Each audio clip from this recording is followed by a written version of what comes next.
During January, we all know that the transfer window opens. This creates opportunity for some players, but can also cause disruption for others. One of the challenges that both players and clubs face is when their futures don't align, and how best to deal with that situation. Historically, one of the mechanisms used by clubs during this period to exert some influence over the players' decision making has been to force them to train alone, or otherwise treat them unfavourably compared to other players within the squad. From the PFA's perspective, this sort of conduct from a club is unlawful.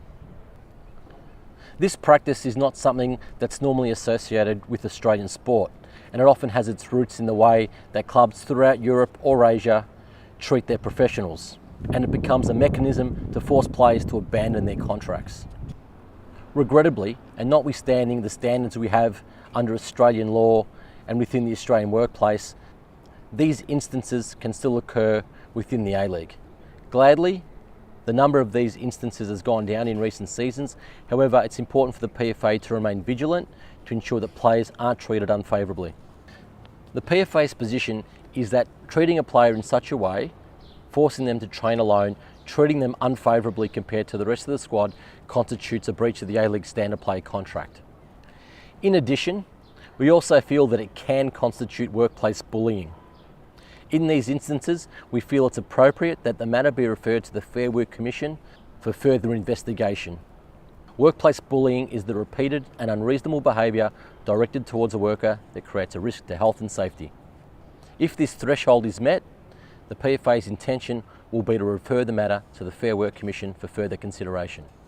The FFA has an effective national member protection policy in place that ensures appropriate standards of conduct are maintained in dealing with people within the sport. This type of conduct reflects what the Australian Sports Commission demands of sports within the country that receive government funding. Whilst many forms of conduct are covered by this National Member Protection Policy, one of those is bullying, and the PFA's position is that where a player is treated in an inappropriate way, the National Member Protection Policy will protect that player. It's critical that clubs and players adopt best practice performance management to ensure that issues such as training alone aren't seen as being a way to resolve a contractual issue. It's very important that there's open communication between the club coach and the player to ensure that each of their respective rights are observed effectively.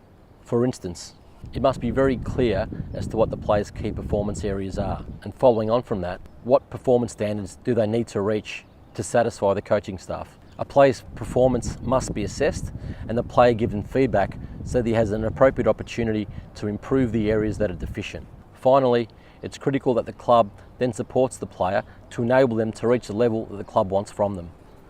An ongoing process will ensure that a player has visibility of his obligations from the outset of starting his contract, and equally it will allow the player to communicate areas to the club where he needs support.